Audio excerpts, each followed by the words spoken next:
Shut up and sit down. Hey everybody, thanks for tuning in to another episode of the Bowhunter Chronicles podcast brought to you by Tacticam. Tacticam is the easiest way to record your hunt. Now, whether you're just trying to review your shot to make sure that you put a good shot on that animal, or you want to post it to Facebook, show your friends, show your buddies, put it on YouTube, making a hunting show, any of that stuff. They've got 4K cameras, they've got wides, they've got the easy to use solo, really budget friendly that comes with all the mounts to hook it up to your bow. Definitely check out Tacticam if you're looking at filming or recording any of your hunts.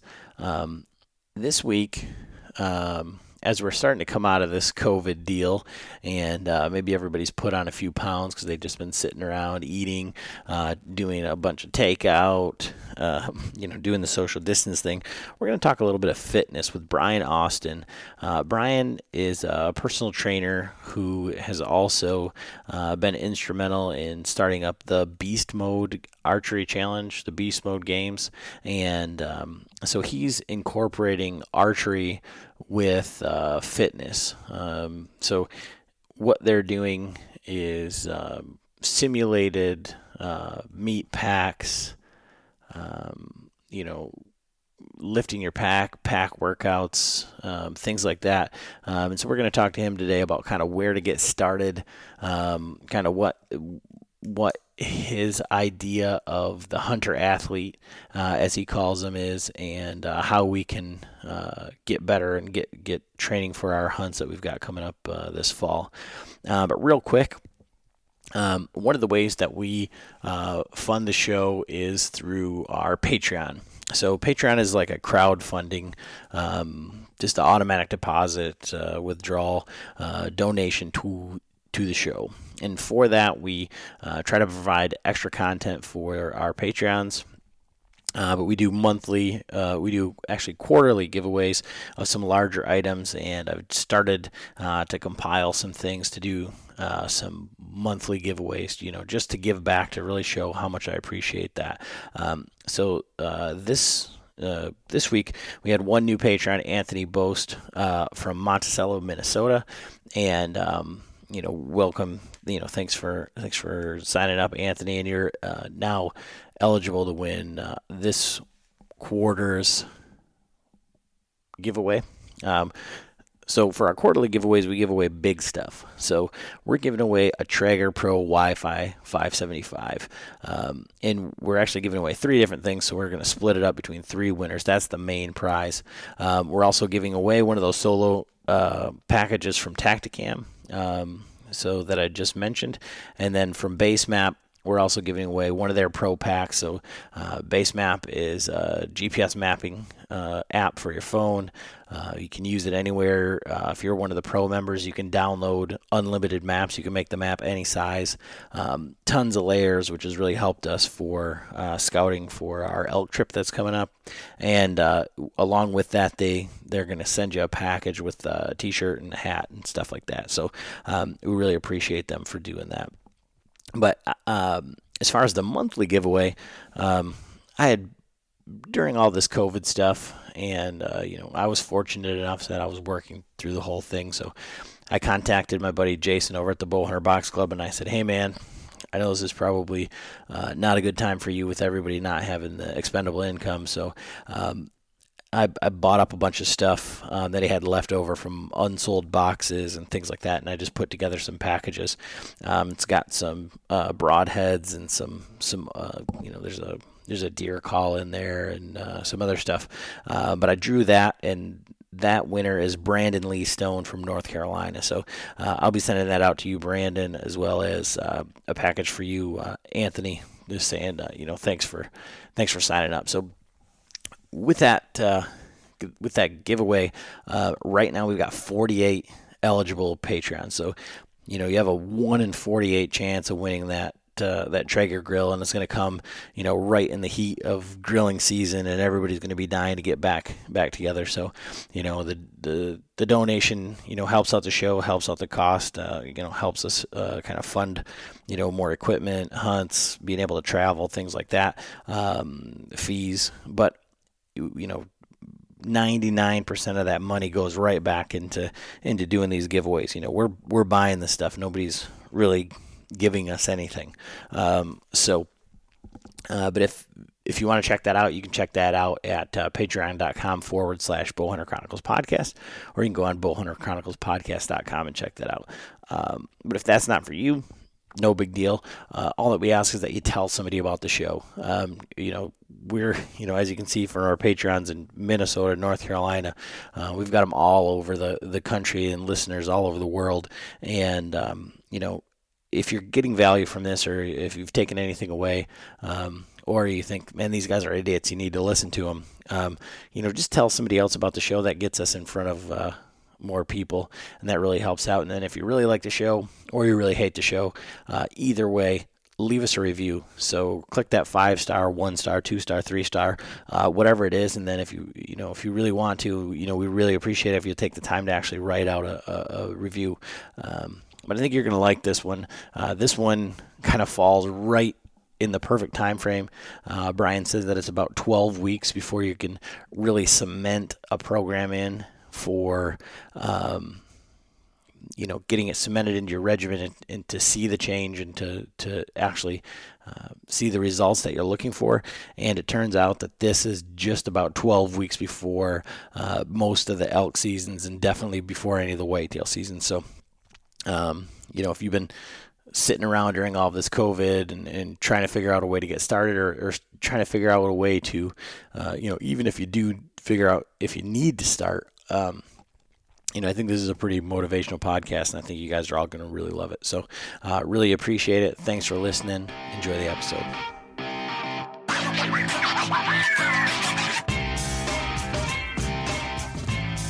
Hey everybody, Adam and John back with another episode of the Bowhunter Chronicles podcast. John and I are actually in the studio together. I think we are 6 feet apart, but Michigan has said that we can gather in small groups. We're so graciously allowed back to some semblance of normalcy. Thank you, Dictator Whitmer.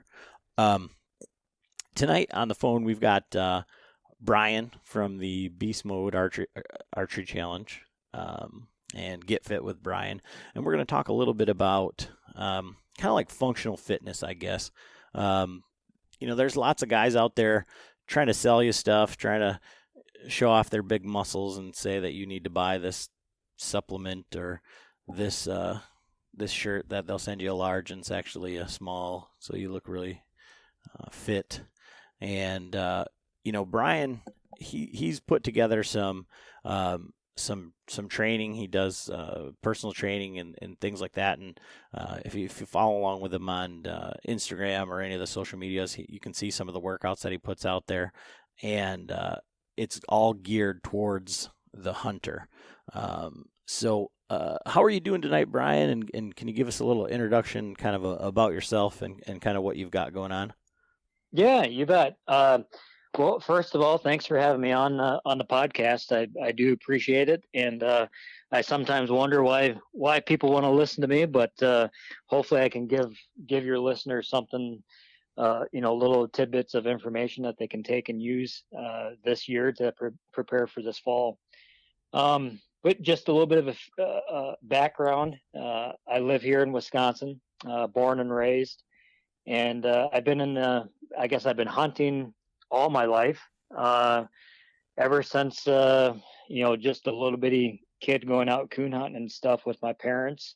And that would evolve to small game hunting, to deer hunting, basically you name it, I've probably done it. Then I got into athletics and that kind of directed me into my career path through college. And that was in the fitness world, doing personal training primarily, small group classes, boot camp classes, stuff like that. So I've been in the fitness industry now for just about 20 years. So I've seen a lot of different trends come and go, and different methodologies of training.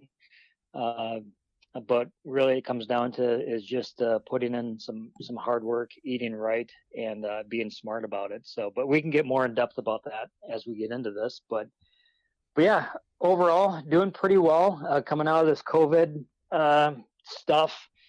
Um, I guess here in Wisconsin, we probably like you guys in Michigan, we have a very liberal governor that is just is, in my opinion, is being overly cautious. And then on top of that, I live in Dane County, which is where Madison is, and which is a very liberal county.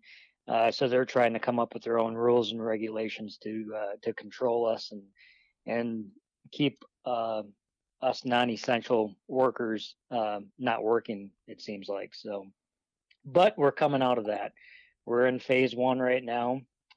Hopefully next Monday or next Tuesday, I think we can go into phase two.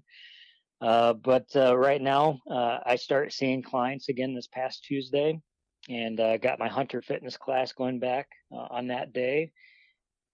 So just trying to stay as active and doing a lot of virtual training with my clients over Zoom, and just trying to keep people as active and healthy as possible through this time. So. And so when we had first met you, we talked at ATA, John and I, and then you and John, and you had another guy with you. Yep. And you have probably, everybody's kind of taken some sort of a hardship from all of this stuff, or I'd say, for the most part, there's been, more people than not. But when we talked, you had a lot of things in progress for 2020. And so what did you have planned? What was the big idea for, what you were doing, or maybe that was the centralized portion of your business for 2020, and then how have you had to adapt and that sort of thing? Yeah, you bet. Well, in terms of my personal training business and my classes and stuff, kind of what I call GFB Outdoors, that took a big hit. I think it was 10 weeks that I was unable to open my business or to do what I do for a living. I had to resort, like I said, to doing some virtual stuff, but it wasn't enough to obviously pay the bills and stuff for being closed for 2.5 months. And then for the Beast Mode Archery Challenge, this all hit with the COVID. It hit the week before our last big indoor event, which was going to be at Vortex Optics. We had over 50 people signed up for that event, which for an indoor event, that was a lot of people. That was going to be our biggest event of the winter. So unfortunately, the week before that, Vortex closed their doors, or said, I guess they didn't close their doors, but they didn't want us coming in and doing the event there at their range, which I totally get it. I respect that, especially at that time. None of us really knew what was going on with this virus and how potent it was going to be and stuff like that. So we had to cancel that event. And then we had another event that I canceled that was going to be in May, and that was going to be the Beast Mode Endurance Archery Challenge at Tyrrell Basin. That was going to be a 4 or 8 hour event where people would be completing laps, just doing as many laps as they could in that amount of time, along with shooting targets and doing different types of challenges and stuff like that. So that event we just canceled that one because that was right in the middle of everything. And then on June 21st coming up was supposed to be our Beast Mode Games. But I've rescheduled that to July 18th is when that event is going to take place. So that event is still on. I've reshaped that event to, I guess, have a little bit more of an endurance standpoint. And I guess to kind of give you an idea what the Beast Mode Games was going to be like, it was going to have different, I guess, scenarios that you might encounter when you're hunting. There's going to be a hoist challenge where you're going to have to hoist meat up, just like if you're trying to hoist up your deer or your elk meat out in the mountains. There was going to be a sled drag, just again trying to simulate dragging your deer out, and along with some other challenges that were going to simulate different things that you might encounter when hunting, along with shooting and all that other good stuff. So I've redesigned it now. One, just because of all this COVID stuff, to eliminate as much cross contamination that we might encounter. So there's not going to be there's not going to be a hoist, because that's something that people are going to have to be touching. Everybody's going to have to be touching that. So basically the beast mode games now, what it's going to look like is it's going to start out with about a 4 mile, give or take a little bit, course at Tyrol Basin that's going to be very hilly. We're going to have about 1,200 feet of elevation gain and loss in that 4 miles. Competitors will be carrying anywhere from 15 to 35 pounds in their bag or in their pack, depending on what division they're in. So that's going to take place first thing in the morning. And then around midday, there will be a 20 target 3D course. And this 3D course is not like your typical 3D shoot that you would probably go to your local archery club.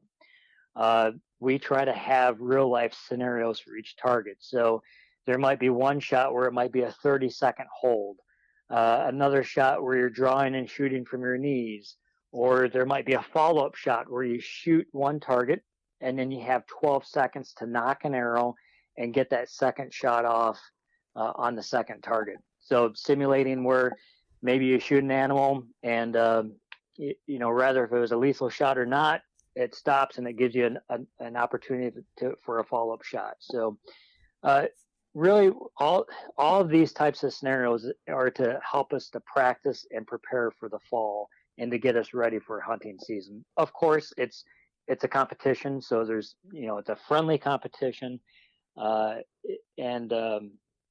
it just helps for some people, even myself. It holds us more accountable to train and to prepare and to be ready for the fall. But back to the event. So we have the what I call the beast course right away in the morning, the 4 mile beast course, and then the 3D course, and then late afternoon will be the meat pack. I haven't decided how long that's going to be, but obviously being at Tyrol Basin, it's a ski hill here in south central Wisconsin by Mount Horeb.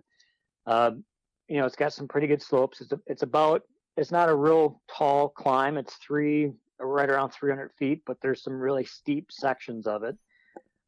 So that evening or that late afternoon, it'll be a heavy meat pack.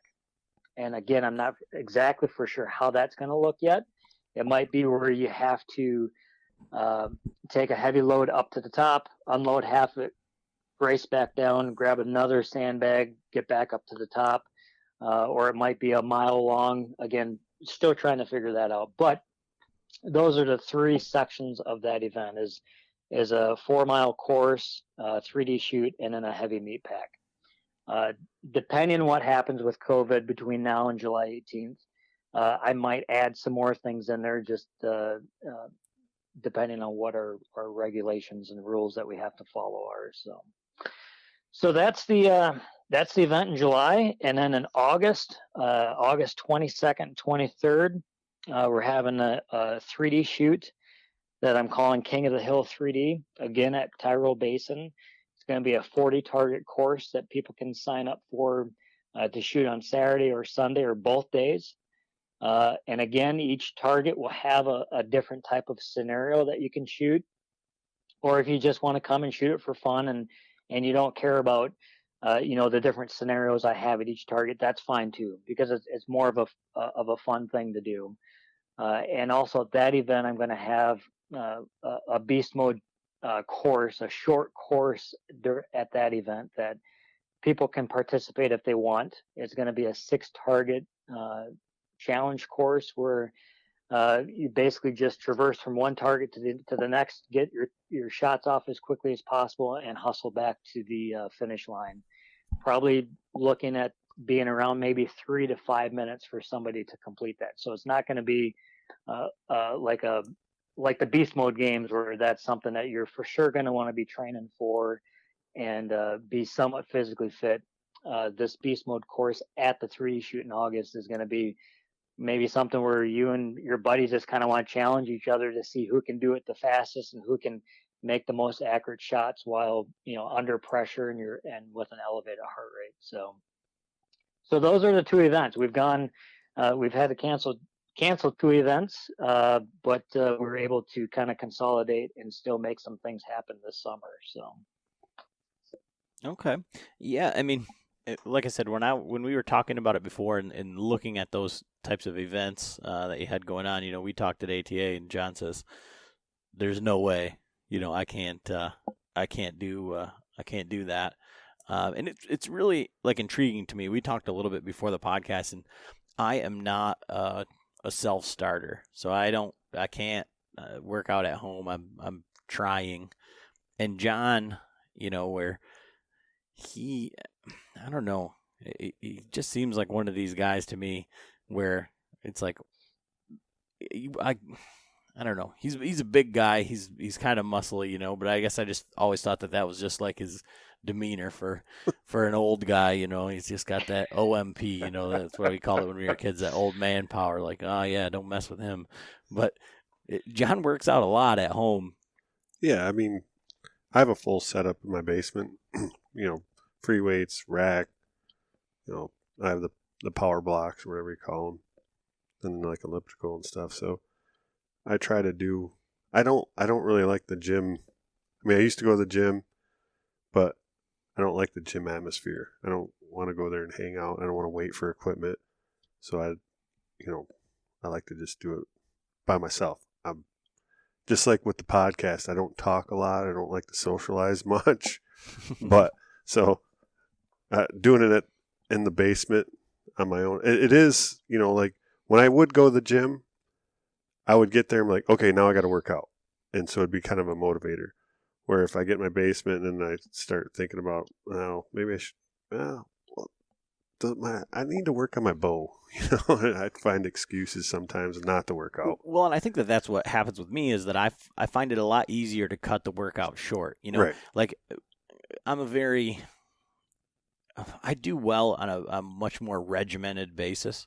So like if I go through the trouble and get up at 4:30 in the morning and go to the gym, and I know that I have to be to work, at 7, then I'm at the gym. I've got to do something with that time. Right. And then for me, like I'm the weird guy that would rather run on the treadmill than run outside, just because like I know. I guess again it goes back to that regimented portion of it where I know that I can start off slow, and if I'm not feeling it and I just want to be done running, I don't run less miles. I just run faster. And I just turn the treadmill up to a speed that I know that I can do it. And it's like, if you want to get done, just run faster. Like, and I don't do well with that outside, because if I run faster, then it's completely different. Like it takes me out of my rhythm and mindset and everything. It's just an odd thing. And so, when I was going to the gym, before they shut all this stuff down, I was looking at some of Brian's workouts that he'd post, like, oh, do this, like a minute of this, a minute of this, a minute of this. And I'm like, this is bullshit. Like this is because, like what you're talking about, John, and don't let him fool you. I was trying to wait to see if he was like what he was going to disclose, but John's got a bad back and stuff like that. And he'll be like, I couldn't work out. I was just doing yoga. I've got all these things. And he does so he does a bunch of stretching, a bunch of yoga, a bunch of, stuff like that. But when we think about the gym and we think about that sort of stuff, it's the, barbells and, and that's not really at all what you're doing, Brian. So can you kind of elaborate on the way that you, for these games and like your training style when it comes to like the hunting type, functional fitness type stuff? Right. No, I'm with John. I mean, I don't I don't like going to a gym. I don't go to a gym. My training studio is a small 1,100 square foot private training studio that I see clients one on one and in small groups. So I totally get and understand the mentality, because I just don't like that atmosphere myself either. Some people do, and more power to them. But I'm with John on that one. But yeah, definitely, there's a time and place for all these different, I guess, tools and resources that we have. For dumbbells, for barbells, for all that stuff. But uh, for the hunter athlete, I guess if that's what you want to call us, we don't have these perfectly shaped things that we're grabbing out in the wilderness, like a dumbbell, like a barbell. We have these awkward things, a backpack that we're swinging over, put on our shoulder. We have a 50-pound meat bag that's, just kind of is dead weight. So we utilize a lot of sandbags to kind of replicate that type of training, or what you might encounter when you're hunting. Uh, Things of different shapes and sizes to grab a hold of, so that it's not always like I said, a perfect weight to hang on to. So a lot of body weight stuff. Uh, I guess this term functional fitness, you could say it's that.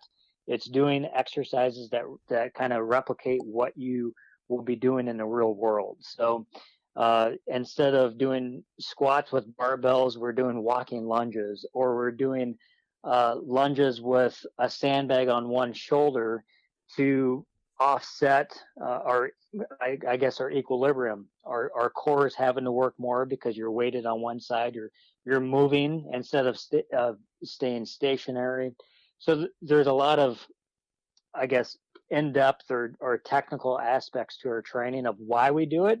What I run into with most of my people, they don't care why we're doing it. They just want to see the results. So I usually don't get too in depth with the methodology of why we train and how we train, but it's a matter of being functional and just trying. Like if you're trying to do this on your own, just think about the things that you encounter on a daily basis, or think about how what your day is like when you're out in the mountains. How many times are you squatting down on the ground to get down to the ground, to sit, to glass, whatever it might be? How many times are you picking up your backpack? Train those motions instead of just doing an exercise, I guess, like a power clean.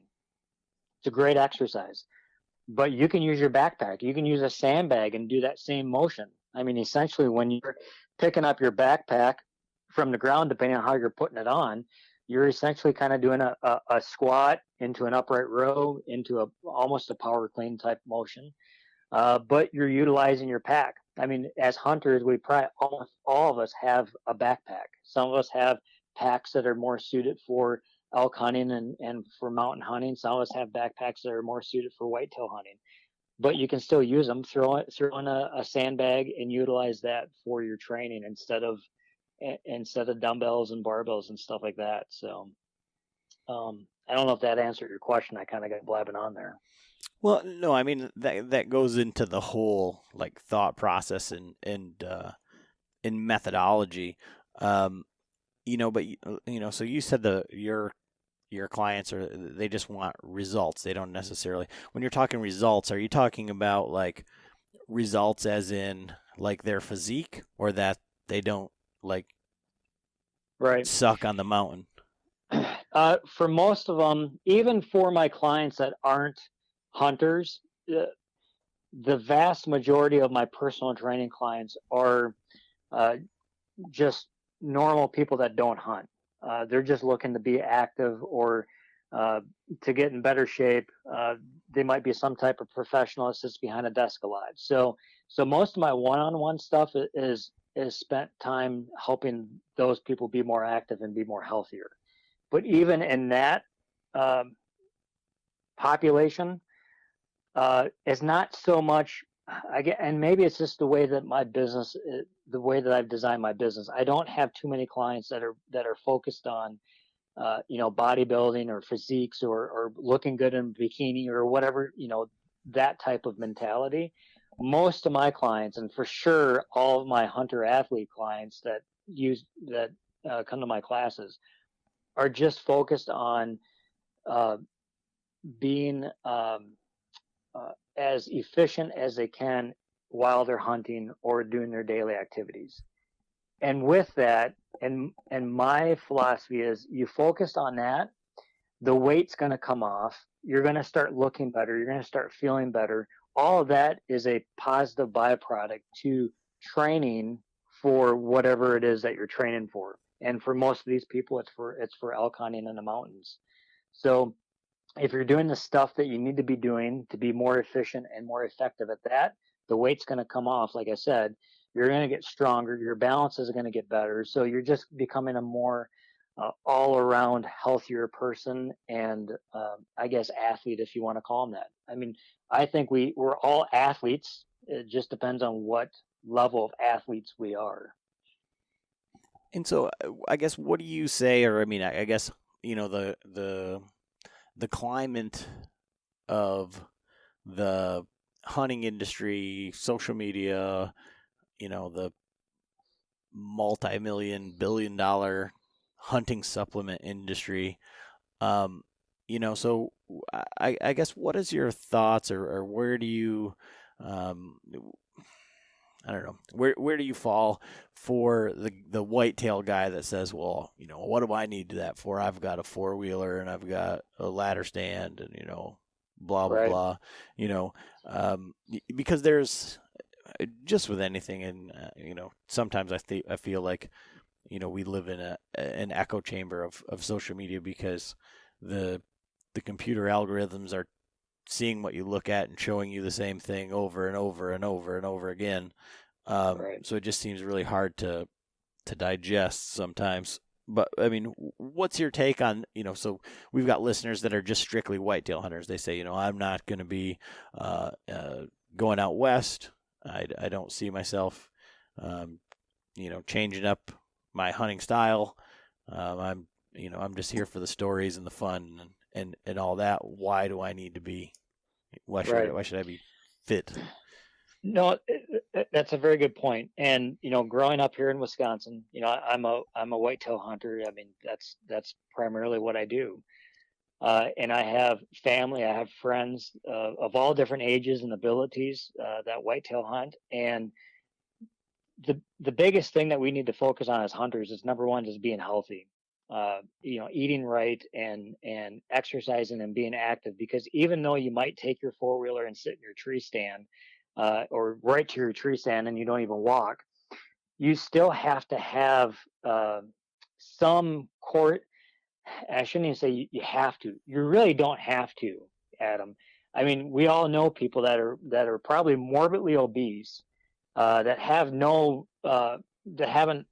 trained in years, and they still go hunting and are successful. And yes, that's true, and more power to them. But do you want to be able to enjoy hunting into your 70s, 80s, or maybe even into your 90s?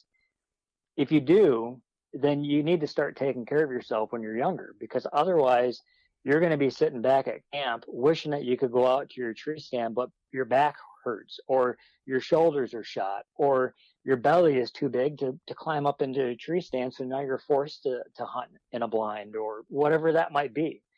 So even just as whitetail hunters, we need to take care of ourselves, for one, just to be healthy so that we can enjoy this sport long into our senior ages.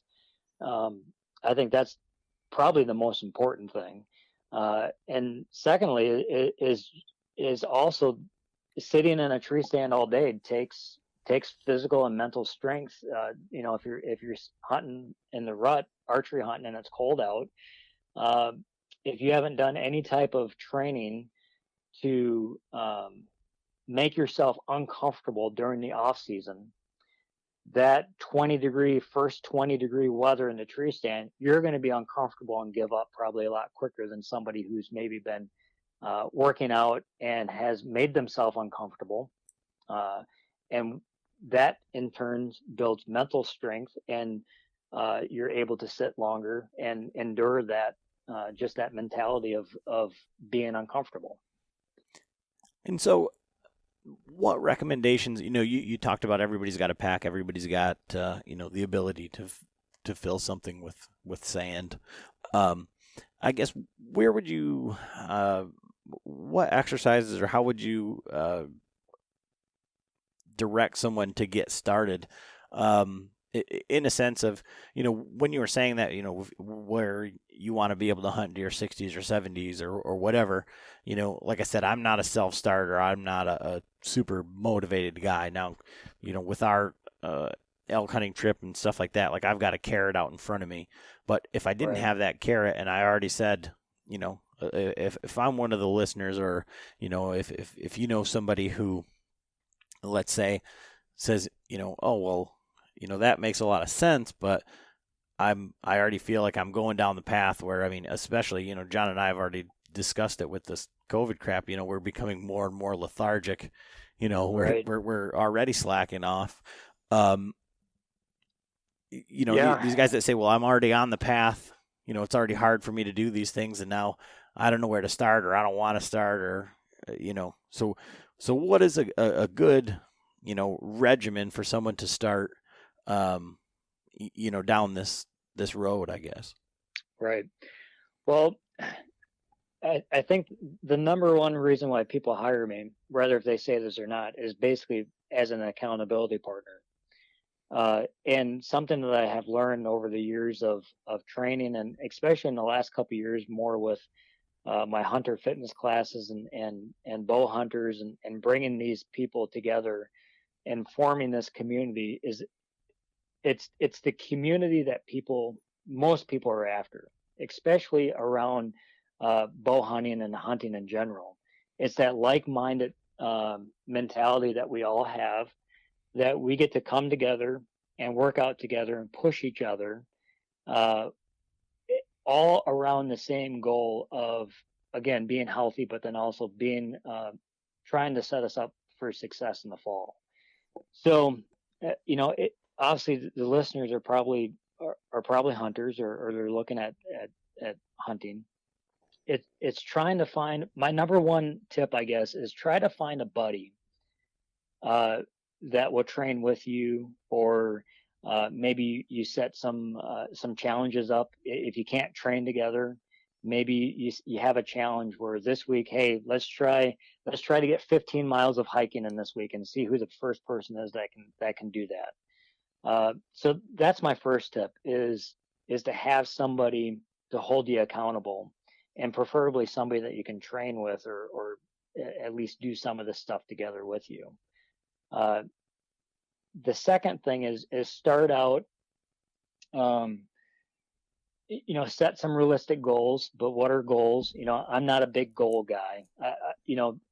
For a person being in the fitness industry, I'm really not like your typical trainer. I'm not like your typical fitness guy you're going to see on Instagram. I don't fall into the whole goal thing. I do think that you need to have some ideas in mind of where you want to get to. Otherwise, you're just kind of shooting from the hip, and it's easy to slough off then. But you need to have some realistic ideas.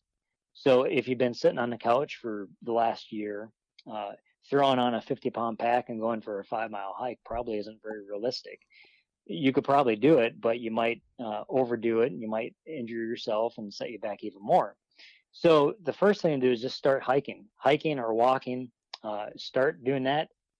That's something you can do every day of the week. There's no reason why you can't. Get up earlier. If you think you're busier, get up earlier or stay up later and get it done. Because what you're trying to do right there is to form habits, and to start being consistent with something. Because consistency is the key. Doing something once a week or every other week, or even just a couple times a week, is not going to get you where you want to get to. So again, have a buddy or have an accountability person, and then start doing something, even if it's as small as going for a mile or a 2-mile walk, but be consistent with that, and start engraving that habit into your lifestyle, and then add on top of that. That it could be something fairly quickly, maybe a week or 2 weeks after you start walking. Maybe then you throw on your pack, or maybe then you find a it seems like everybody and their brother right now is a fitness person on Instagram. You find something that you can, that looks fun, and you follow along and you do it. I have out on my YouTube channel, I have some videos that you can do with your backpack. I'm actually working on an app right now, kind of an online portal that's people can pay a monthly membership, and I'm going to have workout videos that people can watch. There's going to be a nutrition component that you can keep track of your nutrition, your own workouts, and then also, like I said before, that community aspect of it. There's going to be message boards where people can communicate with each other and set challenges with each other, and just again, that accountability thing is critical. So that is something I'm working on. I've been working on that over this whole COVID thing, and hopefully that's going to be ready to be released here in the next couple weeks. So that's something and that's specifically for primarily for hunters, for bow hunters, gun hunters, whatever it might be. So that's something that I think there's other, I guess, online training programs out there. I would, I guess, encourage you to maybe seek out after some of those to see if they're worthwhile. But again, all of that, it's all good intentions until you start doing something. So get the walking down, get an accountability person, and then start doing some resistance training. It doesn't have to be with dumbbells and barbells. Again, it could be with your backpack or a sandbag or body weight stuff. Do some push-ups, do some walking lunges, do some squats, some jump squats, maybe some hill climbs, stuff to start stimulating those muscles to help you get stronger. Because something that, cardio is great for trying to lose weight, but you need to work those muscles and start building muscles to make your body more efficient and stronger. And then thirdly is your eating habits. If you're talking about strictly losing weight or body composition, nutrition, I really believe nutrition is 80% of the battle. You can lose fat just by, you don't even have to exercise, really. It's just by tweaking your diet. Obviously, if you're exercising, that's going to help and speed up the results even quicker. But the eating, you just got to control what you're putting in your mouth, man. I mean, I even have a hard time. I mean, I probably gained 10 pounds since this whole COVID crap, because, working with clients in my studio, I'm up on my feet, moving around, and now I'm sitting behind a computer for 6 hours out of the day. So usually on a day where I'd have 5,000 steps by noon, I have 500 steps by noon. And then you get in the habit of eating ice cream at night, like I do, right? Or whatever that treat might be. Again, it's those habits. You can be consistent with bad things. Hopefully you're consistent with good things, but if you start eating ice cream every night, or brownies or cookies, whatever it is, look at the results you're going to have in 2 weeks. Look at the results you're going to have in a month, right? I mean, we've all been there. So just think, if you're consistent with positive things, with good, healthy things, we don't see that first 2 or 3 pounds we gain with ice cream, right? We don't also see that first 2 or 3 pounds we lose. So I understand that it's hard to get started, and that maybe you don't see those results right away, but they're there. They're coming. You just have to keep at it. Because I know, from working with people for almost 20 years, it's that first 12 weeks is when people are going to fail, because they don't see the results as quickly as they want to, and they don't give themselves that chance to to keep pushing and to keep working. And again, it's that whole thing about being comfortable with the uncomfortable. So many of us don't like to be uncomfortable, and in order to train at the level that you need to train to see serious results, you have to feel, your heart rate has to get up there. Those muscles have to burn. your feet might hurt from hiking 6, 7, 8, 9 miles in a day, whatever that might be. You're going to be uncomfortable at some point. And if you're not uncomfortable, then you're not pushing yourself probably to the level that you need to in order to see the results that you want. So just again, back to that, starting out with walking a mile or 2 miles a day. If that's comfortable, then step it up and keep stepping it up to the point where maybe now you're running or you're hiking with a heavier weight in your pack or whatever it might be. But you gotta be uncomfortable a little bit to see the results. Just like with the nutrition, we don't, when we're trying to change our eating habits, and cutting out the sweets or cutting out the breads or whatever it might be, we don't like that. That's an uncomfortable thing to be eating healthy foods most of the time. And I'm not saying you can't ever have ice cream. I mean, that's the harder you train, sometimes reward yourself with that stuff. But if you're a person that needs to lose 50 or 100 pounds, you probably shouldn't be eating that crap. But yeah, Adam, I think I'm starting to blab on. So just tell me the direction. I'm getting up on my soapbox right now.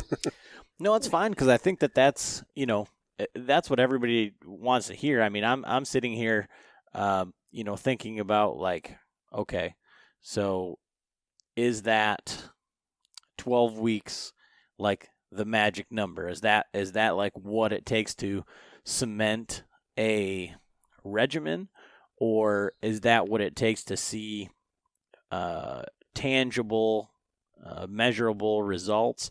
I mean, you said 12 weeks, so I'm thinking, like, okay, so where does that put us 3 months from now? Well, that's right about September 1st. We're going out west. I'm trying to think through that, and I'm thinking through, like, where I'm comfortable, what I do. So right. Well, in that 12 weeks, so you will see, most people will see an increase in performance within 4 weeks. Some people just don't see maybe your waist going down in size or more of your body composition. Sometimes for some people it takes 12 weeks before they really start seeing that change in the mirror.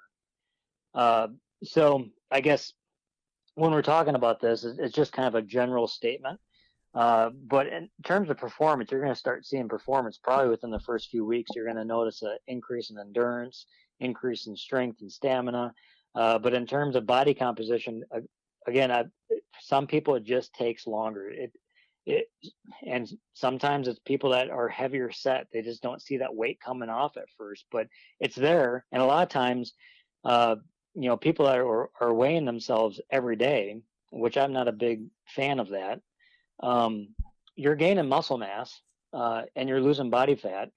You're probably losing body fat faster than what you're gaining muscle mass, but you might be retaining more water because you're exercising. And as you tear your muscles apart, which is what you do when you work out, your muscles retain a little bit more water to help aid in the healing process. So sometimes people do retain a little bit more water when they start working out or start with a strength training program. So that's something that people need to be aware of too, is that I've seen a lot of people where they actually gain weight in the first month, just because their body's kind of going haywire with what they've totally changed from sitting on the couch to now walking or hiking or running and strength training 3 to 4 times a week. Your body needs time to adapt to some of that stuff. So that's why I like to tell people, give it 12 weeks so your body has a chance to kind of work some things out, so you can start really seeing the improvements in your performance and in your endurance and stuff. And hopefully by then, you might be a pant size or 2 smaller, depending on where you're starting from, and things like that. But I guess, Adam, the one thing that you kind of asked me and I forgot to touch on is the supplements and I guess more of the supplement standpoint. And I'm a person, I have supplements. It depends on what I'm doing. If I'm training really hard for something, I will take maybe protein shakes or meal replacements, depending on what my daily schedule is like. I'll take multivitamins. There's all kinds of different things that you can take. And none of that stuff at least this is what I tell my clients on. None of that stuff is stuff that you should be having the mindset that that's something you're going to take every day for the rest of your life. There's times when you're training harder. There's times when you're not training as much. There's, sitting in a tree stand is a lot different than hiking the mountains after elk. So there's different things that you can take for different levels of activity, different levels of stress that your body is under, either through exercise or mental stress from work, stuff like that. So I'm not like a one size fits all on the whole supplement stuff. I think there's a time and place for it, and it's not something that people need to take every day for the rest of their lives, I guess. Well, I think that, gives credibility. Like, to be honest with you, because there's so many people that would say like, oh yeah, this is the greatest thing, or this is, to be that, I guess, transparent and say, yeah, it's not for everybody, and it's not every day. It's not gonna, be the right. the end all be all. Now, as far as like a regimen, you had said that you can, walk or hike or whatever every day. What do you say for, so for us getting ready to go out elk hunting, right? And Yep. we're moderately active. We've been out west before, we work out here and there at this point. Yeah. I guess like weekly, some people are, 3 days a week and then rest day, or 6 days a week. What is whether you're starting out from square one, or just trying to get back into getting ready to head out west, if you're doing that, Right. how many days a week type? Well, that's this is another good question, because most people in the fitness industry are going to be like, you need to do it this many days a week, and it's set in stone. But it's not. Everybody is so different. Everybody recovers different, depending on our age and again, our nutrition, how healthy we're eating will help with how fast we are recovering. So really, it's really different. But in a general rule, I would say you should probably be hiking at least 3 days a week, at least 3 days. And one day I would focus on maybe a pack weight where it's like your day pack weight, 20, 25 pounds, and you're trying to maybe hustle along a little bit. And again, it's not. So the other thing that's tough when I'm prescribing workouts is when you're prescribing them for duration, meaning how long should you be doing that versus how many miles should you be doing that? Because where you live is probably a different topography than where I live. And, obviously somebody in the mountains is going to have totally different topography. So distance is all relative, but duration really isn't. So I would say you should have a hike. And again, this is, let's say somebody like yourself that you've been exercising a little bit here and there. You're not totally out of shape, but you're not probably in the best shape of your life, right? Mm-hmm. So I would start out with that 20 to 25 pound pack, and I would be hiking at least 90 minutes to 2 hours at a good clip. You can stop and take a breather here and there, but try to sustain that hike for 90 minutes to 2 hours, so that your legs start to, because really what we're trying to do is we're trying to have our muscles and our cardiovascular system adapt to that stress. So sometimes when they go out for a hike, it's more of a social hike, and they're taking too many breaks. So you're not allowing your body to build up that stress and for it to adapt to it, because there's just too much rest time. Now, for somebody that's out of shape, they might need that, and that's okay. Their body is going to adjust to that. But if you're taking too many breaks when you don't need to take breaks, then you're not going to really improve on your performance. So one day where it's a 90-minute to 2 hour, light pack hike. Another day where maybe it's a a weight that simulates let's say you're going for a 10-day backcountry hunt. You're packing in everything that you need. So your pack is going to be is going to probably be 60 pounds, give or take a little bit. It might even be pushing 70 pounds. So let's try to get a pack hike in. Maybe start out for an hour with 60 to 70 pounds, and see how you feel. And if that felt okay, then bump that up to maybe from an hour to an hour and a quarter, and then up to an hour and a half, eventually to where maybe you're doing it for 2 hours.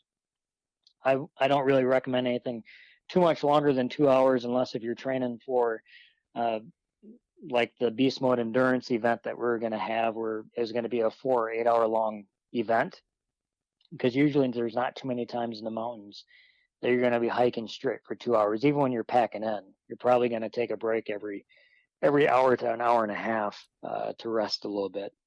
So and then a third day where you're going heavy, and maybe this is a day that you only do every other week to simulate, let's say, hopefully you're successful and you get an elk on the ground and you got to pack that thing out. So I would maybe start with 80 pounds, 80 to 100 pounds, because we're doing a couple things here with that heavy weight. Yes, we're training our body to get stronger, but we're also training our gear to see how it handles with that much weight. Everything feels different. Your boots are going to feel different. Your ankle stability is going to be different. When you step over things, that is totally different. Stepping over something and trying to gain your balance and all that kind of good stuff. But you're testing out your pack to see how you should have that thing packed. If you have that 100 pounds and it's mostly sitting down towards your butt, well, you're going to feel like you have a gorilla on your back because it's not up high enough. So we're testing out gear as well as we're training our body when we're doing these hikes. And again, maybe that's something that for you, maybe that's something that you would do every other week because you haven't probably been doing that much, or maybe even at all. And then cycle through that. So, you have a light pack day, a medium pack day, and a heavy pack day. And then maybe rest a day and you do it again. Or that rest, that could be an active rest day. Maybe instead of a pack hike, you're just out there for a walk. You take your dogs out or something like that. But you're still doing something. Okay, there really shouldn't be, for people that, it's, again, what is it, 12 to 14, 15 weeks before we're heading out in September. I mean, this is the time that you really need to start training and doing something. Again, you can go out there and not train at all, but is it going to be is it going to be fun for you? And are you going to be able to hunt to your full potential? Probably not. So that 12 weeks out, I really like to have 16 weeks to really train somebody to get them in tip-top shape for hunting season.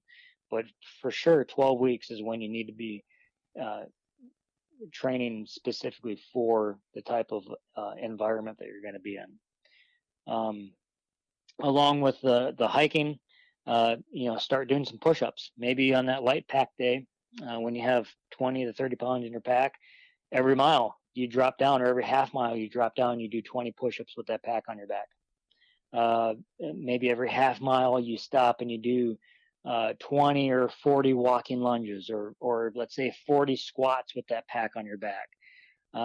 Maybe I don't know, every time you have to stop and go to the bathroom, you take that pack off and you do 20 shoulder presses, raising up over your head. So there's ways to get your strength training in the same time that you're doing your hikes. So you can get, kind of kill two birds with one stone there. The hike doesn't necessarily just have to be the hike. You can, change it up a little bit and do some resistance stuff with your backpack.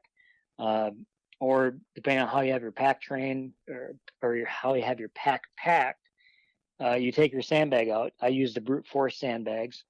And you do maybe at the halfway mark, if you're going out and back, maybe at the halfway mark there, you take your sandbag out and you do some burpee squat presses, or you do some one arm rows with that sandbag, or you do some core stuff with it, and then you throw it back on your pack and you're hustling back to the truck. So there's a lot of different ideas and a lot of different things that you can do. It's just, for me, it's coming up with something if you want to call it fun, it's something fun to do, or it's different to do than just hiking. And variety. It's coming up with a variety of stuff. There's a fine line between too much variety and then and not enough. If we have too much variety, then our body isn't sometimes able to adapt to that stress or that workload, because we're just constantly changing it up.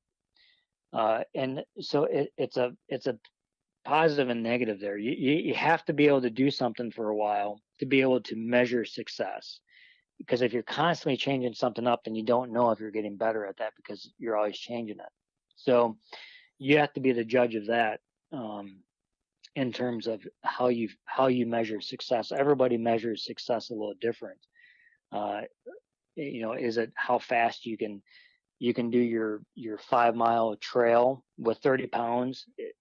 Is beating that time every time, is that success to you? Is it losing 3 inches around the waist? Is that success? So you kind of have to, maybe going back to the those tips, maybe that's something you have to be honest with yourself, and how am I going to measure success? What exactly am I after here?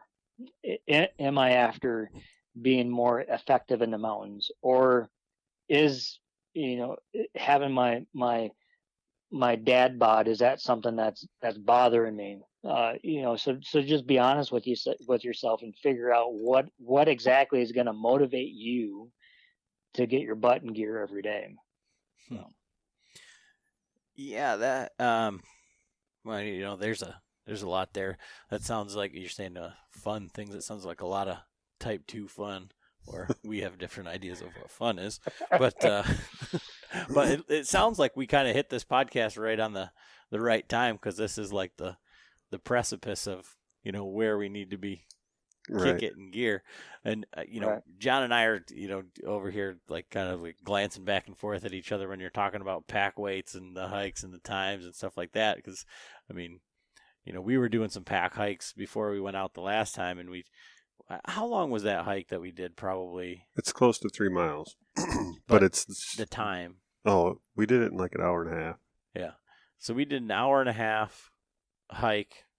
And John's like, I'm going to do 40 pounds in my pack. And I said, I'm going to do it with 60. And I don't know how high that. Well, it's over, like when we do it's over 500 foot of elevation change. And it's, we have the big sand dunes here in Muskegon. And so we climb up the face of the sand dunes with those packs. And it's like 2 steps forward, 1 step back.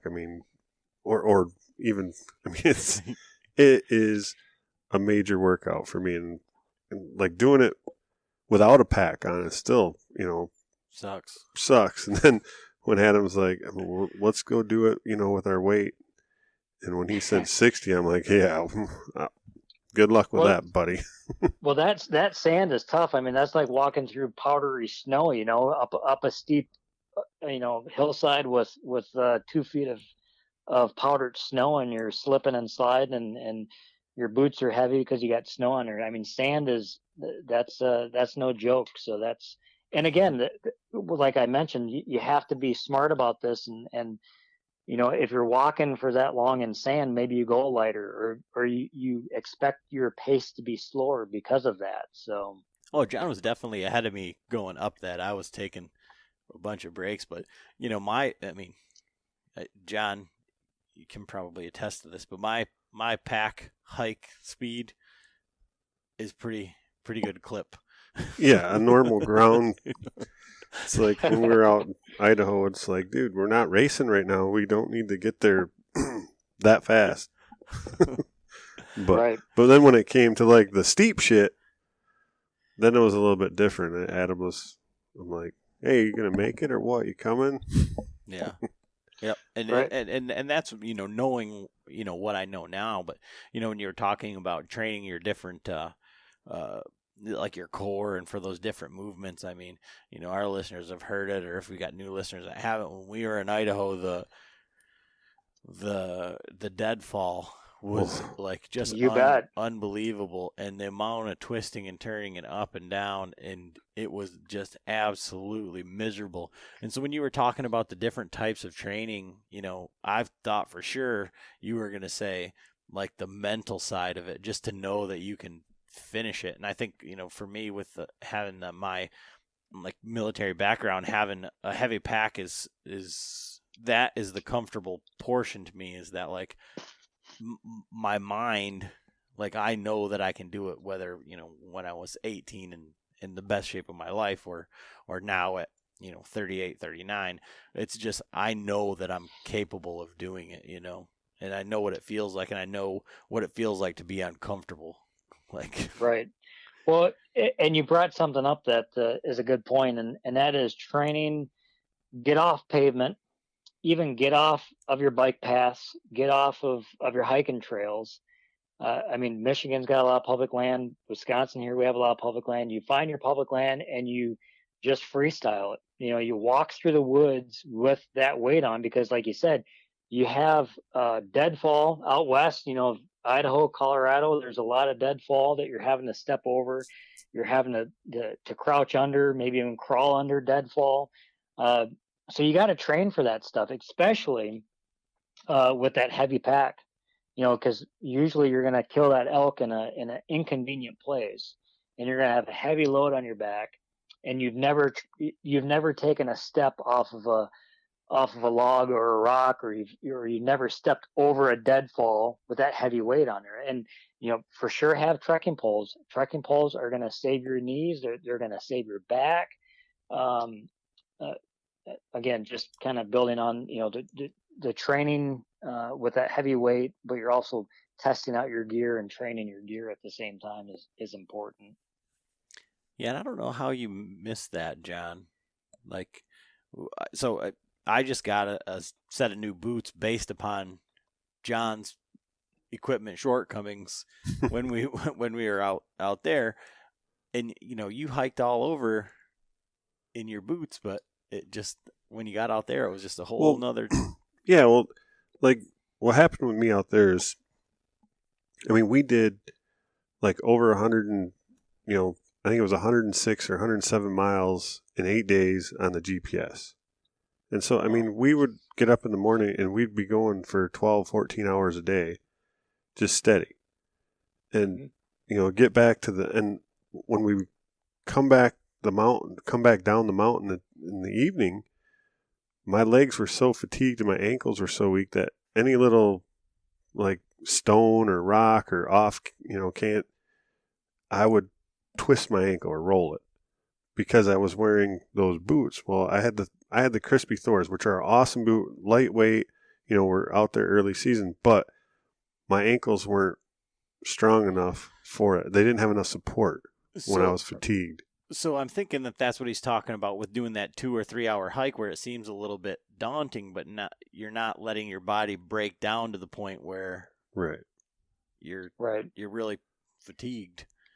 Right, because kind of like what you're saying here is, let's say if you went out and hiked a training hike for 2 to 3 hours, and you're trying to go at a good clip with as little breaks as possible, you're basically simulating what a 10 to 12 hour day in the mountains would be like, because you're not going to be walking that fast out in the mountains most of the time when you're hunting elk, but you're trying to break your body down in that 2 to 3 hours as if you were hiking or hunting for 12 hours out in the mountains, so that you can start building up those adaptations in your not only in your muscles, but in your ligaments and your tendons, and all your soft tissue that goes along with that. So, yep. And so, what do you have any big hunts coming up this year? Any trips? Yeah. So this year, my buddy Mike and I, we will hopefully find out what is today. Today's May 31st. Colorado comes out with their draw results here between June 1st and 5th, I believe. So we'll be going to Colorado. Rather, it's going to be over the counter if we're lucky enough to draw a unit that we put in for. So we'll be heading to Colorado this year for elk, and then again, just Wisconsin here for whitetail. Come probably more like October, November, probably for that. So, but yeah, I'm looking for. This will be my 5th year elk hunting, and the first time I went elk hunting, I was addicted the first night out. So hearing those things and just being out there in that type of environment, it's really, to me, it's more about the adventure. Just the travel, getting there, the hike, being in the mountains, just taking all that in. Obviously, I want to kill an elk and see elk and hear elk and all that stuff, but it's just cool to be out there. And I think that's something that, you hear people that live out there, and you hear these different podcasts and stuff about people talking about the different ways to hunt elk and backcountry versus hunting from your truck, stuff like that. For us guys here in the Midwest, yeah, I mean, we want to kill stuff, but it's also about just being out there too.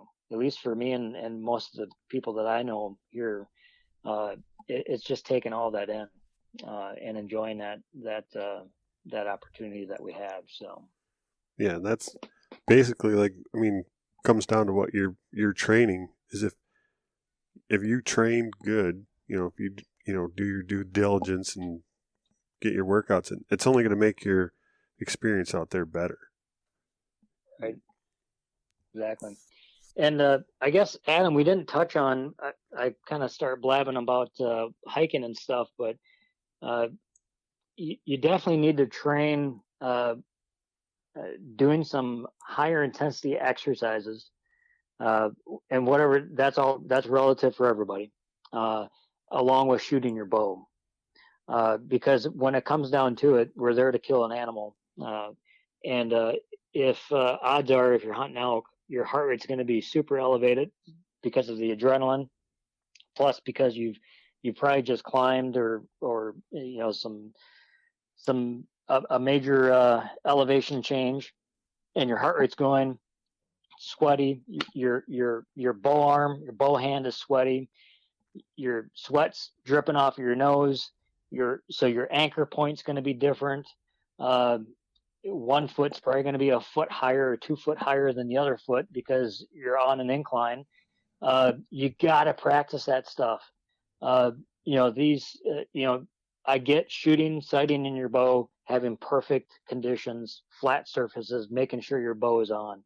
Once you have that sighted in, and obviously doing some, practice drills and stuff, on your targets like that is important, but you got to spend time shooting from your knees. You got to spend time maybe drawing from your knees and stand and shoot, or twisting, all these unconventional ways to shoot your bow. That's what we encounter when we're hunting elk. So you got to practice that stuff.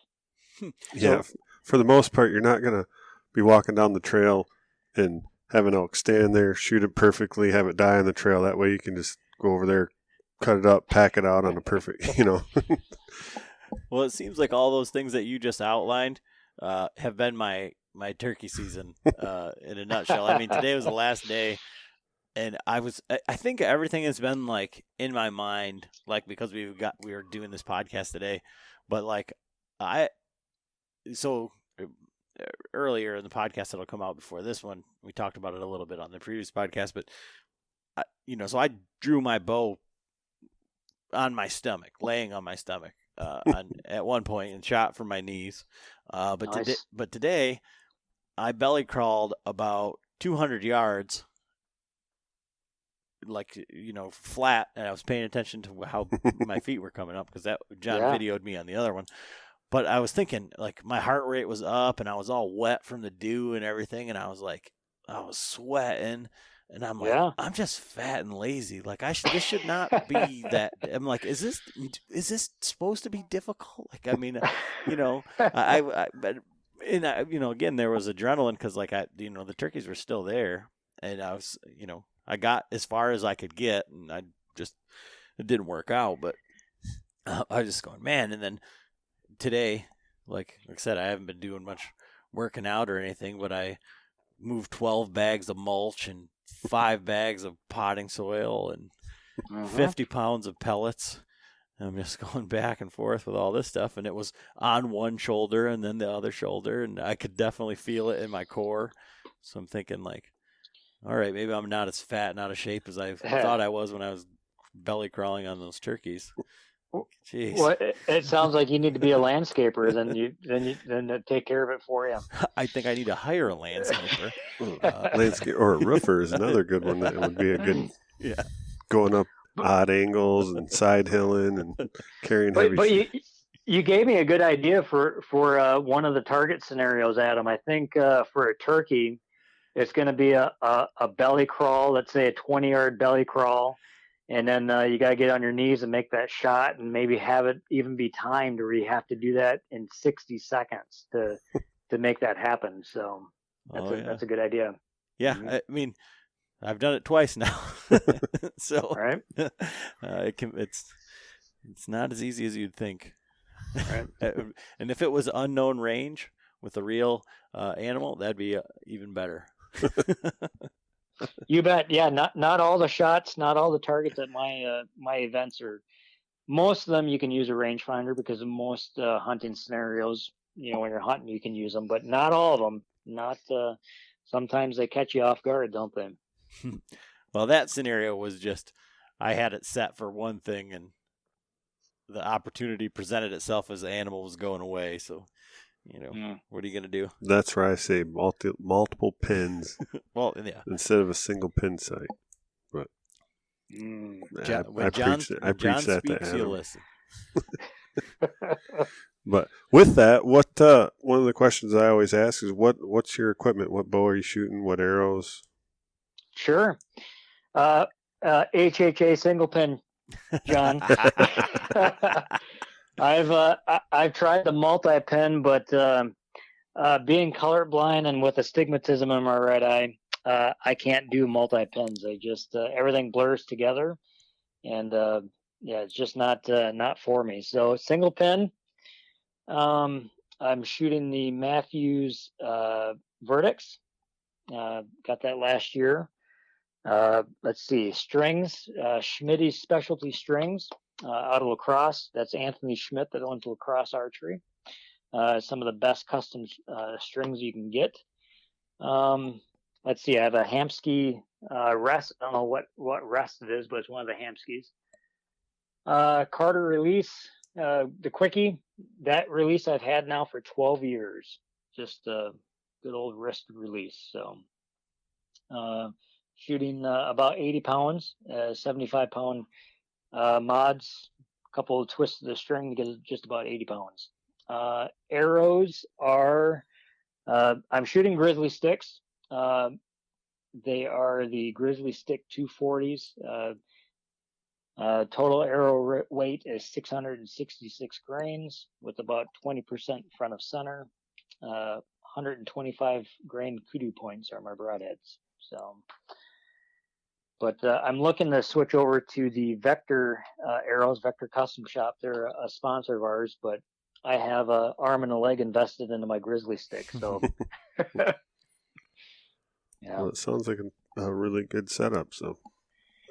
Yeah, I've gone to the heavier arrow. I shot 3D, competitive 3D for a long time. So I was always trying to get the fastest arrow, being right at IBO. And I just don't shoot 3D that much. And now, in the last 5 years, most of your 3D shoots, you can use rangefinders. Back in the day, you had to judge everything. So faster the better for that. But now, realistically, most of your kill shots are going to be 25 yards and less. So, I tested out some arrows, and from a 450 grain arrow to a 666 grain arrow, your 20-yard pin is almost identical. It doesn't really start dropping until about 25 to 30 yards. So, right. But and so I guess I would say compared to John, your height difference is quite a bit. How long are those arrows? And what's your John's probably 6 inches shorter than me. So.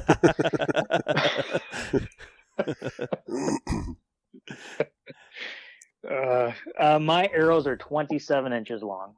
Yeah, so that's a That's a heavy arrow for. Right. Yeah, 'cause mine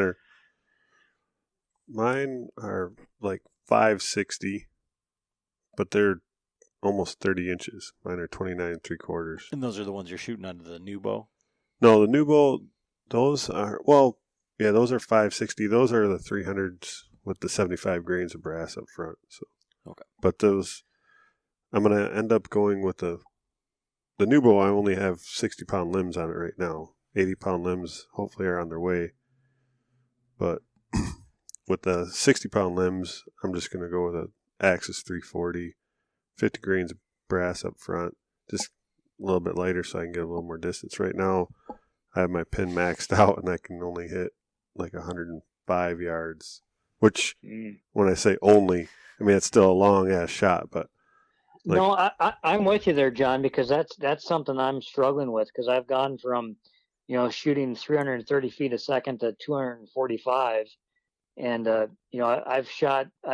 gone to a lot of the total archery challenges, and I enjoy shooting those 100+ yard shots. But right now, I can probably only get maybe 75. I haven't tried 80 because it looks like I'm going to shoot through my sight.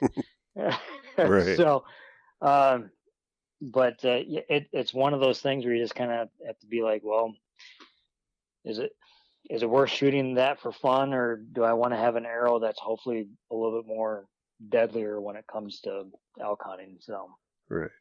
Well, I think the beauty of those HHA sites is you have one where you can switch out the ring, because you could just build another set of arrows. I do. For fun. Yes. Yeah. Yep. I do, and that is an option. Yes, because not all my grizzly sticks weigh that much. I have some set up at 525 or 550, and I can shoot out past 100 with those. So. Yeah, John's over here telling me today, well, my sight only goes to 105 and a half, and I was popping water balloons at 105. I went, 4 for 5 or something. Jesus. Yeah.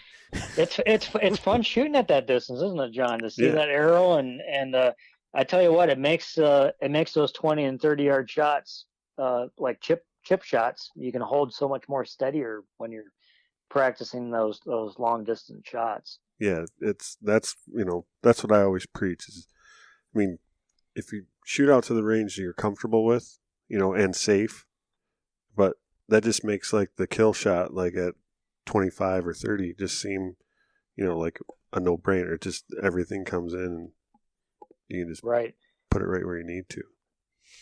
Well, and it dials in your form too, because at that yardage, everything is magnified. Exactly. So you can really see how, if you're torquing the bow or pushing, pushing your nose or your anchor point too much into your string, all that stuff.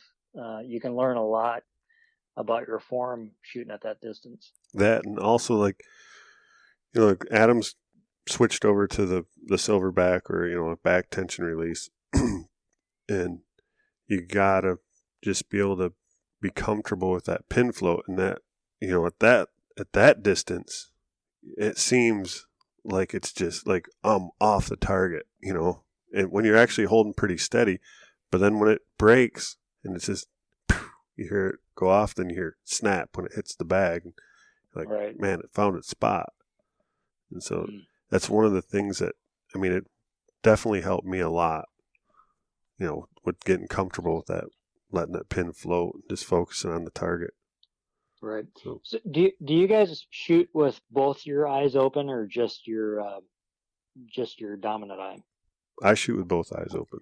I shoot with, I cheat the second eye open, because I have a problem with the pins moving back and forth. Like it's almost like I have like a dominant eye, and like another one that's pretty like a a B plus. Right. And sometimes it depends on what the light is and everything. I'll squint my left eye a little bit. I'll blink my left eye and make sure that I'm on the right pin and everything. Right. But it's just all about the one thing I've learned from John, and like this whole thing is like, it's Like you have to have a process, and you have to do it every time. So when you say that, like I don't even like that which eye I'm looking through or whether I close my eye or not. It's not in my process. It's not in my checklist. So I had to like think about it. Right. Yeah, I've been trying to shoot with my left eye open, but I have a hard time. My vision and my stigmatism in my right eye is getting worse, so I'm trying to use my left eye to help out, but it just they kind of fight each other. So yeah, I just have to suck it up and wear contacts, but I hate wearing them. Yeah. Yeah, my right eye has been. I mean, I seemed like I turned 45 last fall, and it was like a light switch went off, and all of a sudden my right eye was just getting worse and worse. Now I can't even. Now I gotta have cheaters just to look at my phone and be able to read with my right eye. I'm like, come on, why couldn't it have been my left? You know? Yeah, right. But Oh man. Well, So Brian, I guess the big question, guys, is are we gonna see you in July? well, I would. I'm kidding. I'm putting you on the spot. I know. I would. I've been really trying to think about if I can make it happen. The problem again. I'm not like a self-starter, and I love having something like that for accountability. But the thing is like, what's odd about it is I feel the same way about that as I do about like shooting an archery competition. Because I felt like when we shot our first archery competition. Right before this whole thing shut down, it was like literally like the first couple days of that, and it was not at all what I expected. Like I was very intimidated going in there, and you see all the like hunting, I just had my hunting bow, and there's guys with all sorts of shit on their bows and like jerseys and all sorts of crap, and like I'm spraying the target, like, but the guy next to me, who's one of our listeners now, and he's one of our Patreons and stuff, he was just got his new bow and he was getting it dialed in, and me and him were just shooting all over the frickin' target. So it was it took the edge off, but like I think it's like kind of intimidating, that sort of thing, because like even when I was asking you before, like in January, was like what kind of how do you train for this, or like what are you gonna, what do you need to do? And you're like, well, I haven't got it figured out yet. And it's like, well, what the hell, man? Like,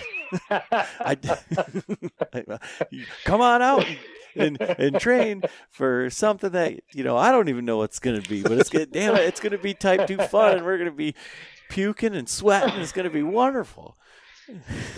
That sums it up right there. That's perfect. Yeah. Be prepared for the unknown. Well, and we, I've got, friends and, our Patreons, a few of them that are like, you talk about like the beast mode archery challenge. Like these guys are monsters. Like they were, 1-2 and trained to hunt, like, qualifying for nationals and all of that. I mean, just straight up monsters in doing this stuff with the sandbags or running or any of that stuff, and it's just like, my God, like my fat ass is gonna be out there slugging around. Well, Adam, I'll tell you guys this. So yeah, it's called beast mode. I mean, that can be intimidating. It's a physical challenge. Again, I get the whole intimidation thing. I totally understand that. But with that said, we have guys and even some gals that are in their 50s, 60s, even into their 70s that are competing. So yes, there are like some of the top athletes will be there competing and going at it, but there's people of all ages and all abilities. And Greg, who is the Train to Hunt national champion, and his team will be there, but they're the most humble, down to earth people. That's the cool thing about these events, is that they bring, again, like-minded people together. You could be talking, with somebody who's an elite athlete and somebody who just got off the couch a month ago, and you won't even know it. It's just I can't words can't express the type of community that comes out to these events, and everybody's cheering everybody on. There's people put the ego in the back pocket. Yes, when it comes to game time and competition time, those top guys and gals, they're after it, but they'll be turning around and cheering you on as well, at the same time.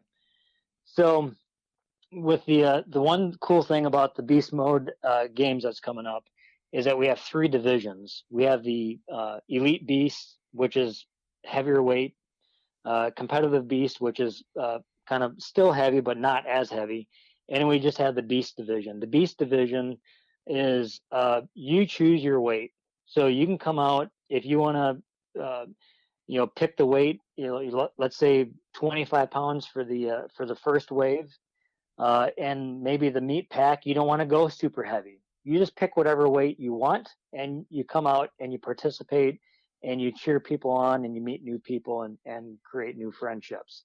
For that division, I think it's only $50 to enter, and half of the money from that division goes to one of our HHA sites. Also has a nonprofit, HHA USA, which they have 3D shoots here in Wisconsin, and they raise money for the local honor flight chapters, and they raise money for veterans with post-traumatic stress disorder. So that division is to get people out that maybe are sitting on the couch or maybe have a bum knee or a bad back, but you can still come out, and even if it's just hiking the course with no pack on, you make that call, and you can come out, you can participate, meet new people, and you know that some of your money goes to a good charity. So, but all that information can be found on my website. Well, that sounds great. I was thinking that I'll be in the 4th division. That'd be the Milwaukee's Beast division, and I'm not worried about getting beat by the national champion. I'm worried about being beat by the 70-year-old woman. Yeah, that's the that's the reality of it. Yeah, it could be. You never know. So no, it's a good time. It's a good time, and depending on what's going on with COVID, we're going to try to have live music at night for both of those events that are coming up. But we still don't know what phase we're going to be in at that time. So. Yeah, I'll have to look at my schedule for the July event. The August event, I think, is where everybody's getting ready to head out. So that was right nearing the. Yeah, that was a tough. I picked that date because that August 22nd, 23rd. That's the time when people are making their last adjustments. Getting ready to go out west, and at Tyrrell Basin we have, again, being at a ski hill. There's really no other place that I know of that's around here that you can get good practice of those realistic shots that you might encounter out in the mountains. So we'll be shooting off of some cliffs, shooting up some of the slopes. Yeah, it's going to be a good opportunity to practice and making sure that you're dialed in correctly for your Western hunts. And so where can everybody find the information? You'd mentioned your website. Where can they check that out? Yeah, so I have a few different ones. Website, you can go to GFB Outdoors, stands for Get Fit with Brian Outdoors, or beastmodearcherychallenge.com. Probably for the events, beastmodearcherychallenge.com is going to be the one to go to. Instagram, you can find me at GFB Outdoors and at Beast Mode Archery on Instagram. And then Facebook, Beast Mode Archery on Facebook, as well as Get Fit with Brian on Facebook.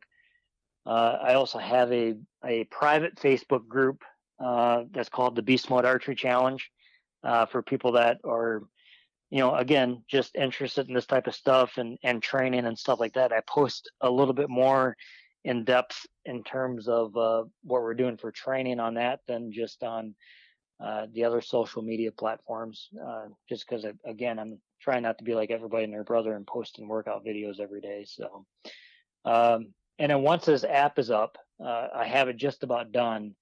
That's going to be a GFB Outdoors app that people can download, and again, it'll have content. It'll have workout videos specifically for hunting and backpacking, and all that kind of good stuff. So, well, and I can tell you, like I said, I've got some of your videos, your workouts that you'd posted from Instagram saved, and it's just a different type of like intensity than I'm used to. I think, like I have a weird, like, I don't know if it's like my metabolism or like the way that my body releases cortisol or whatever.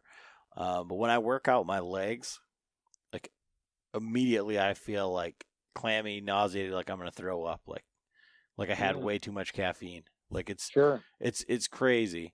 And so doing those workouts was like immediately like I'm gonna vomit. Like, but I mean I finished them, but it's that's the way that I feel.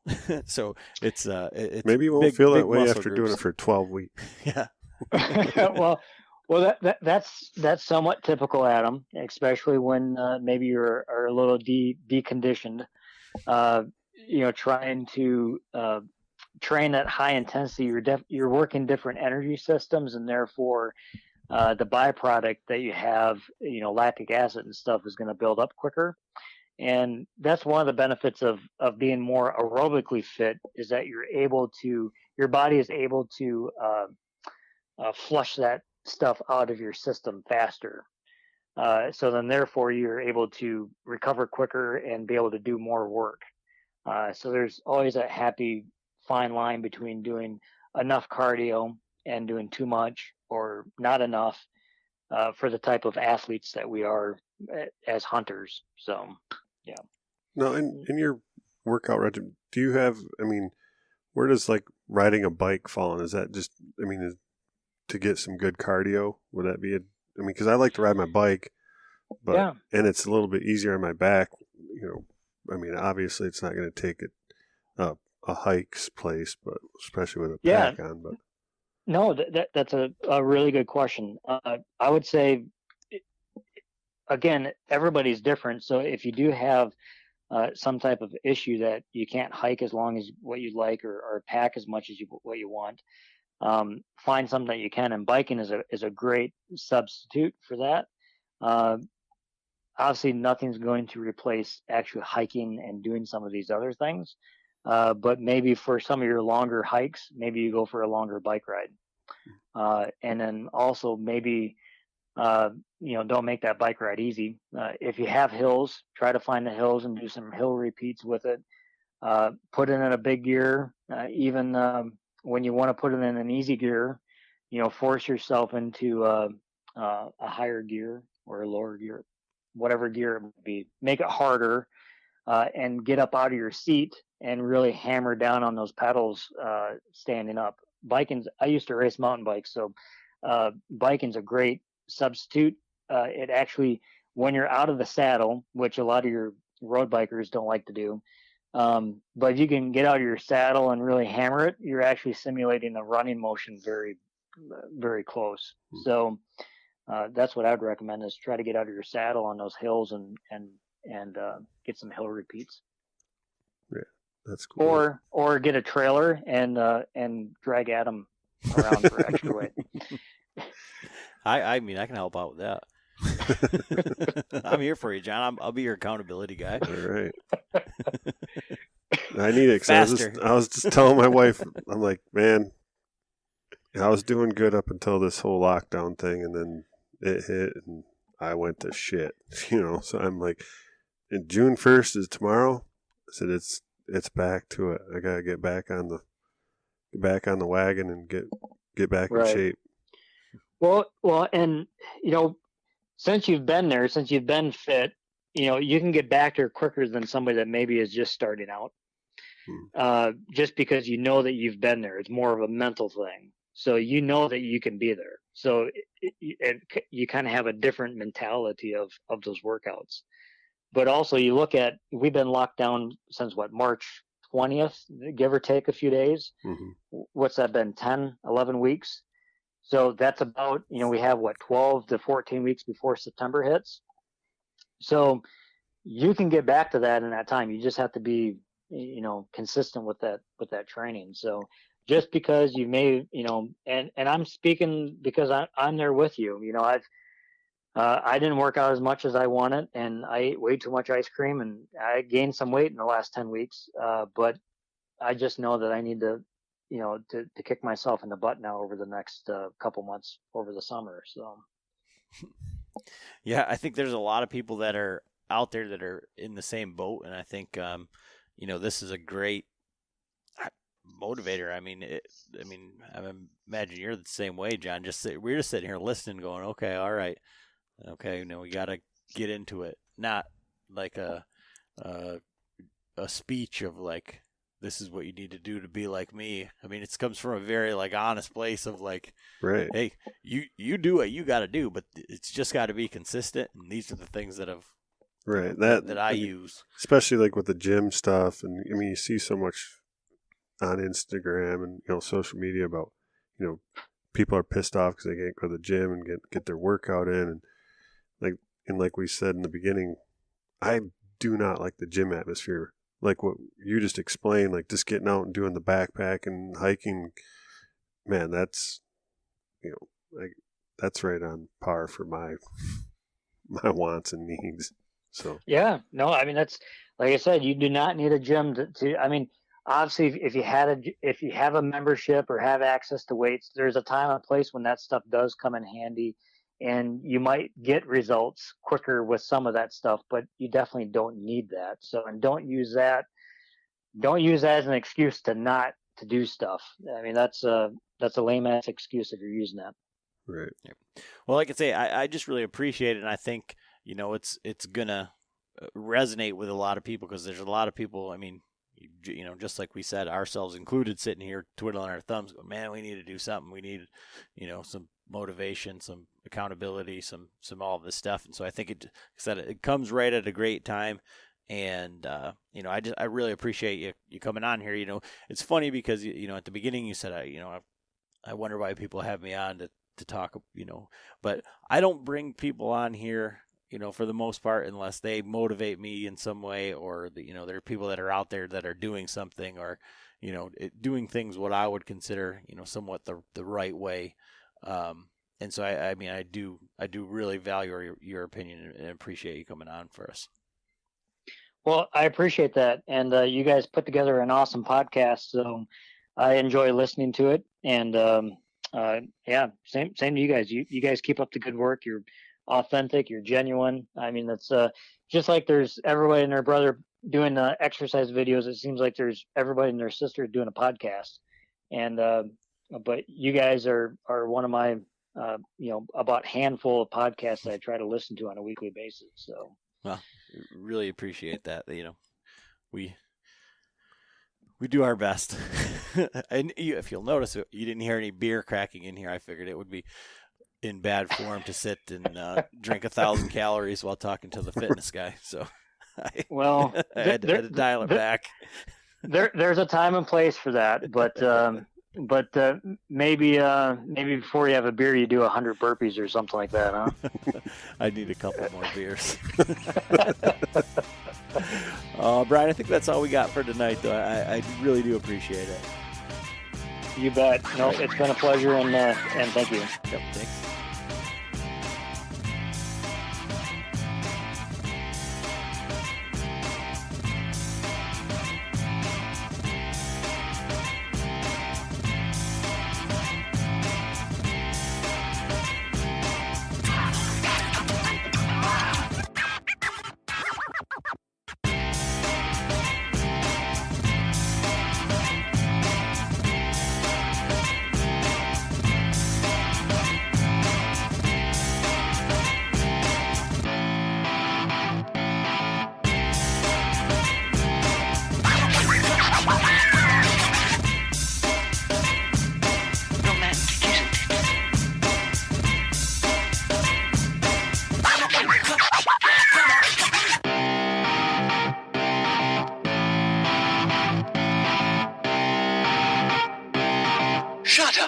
and sit down.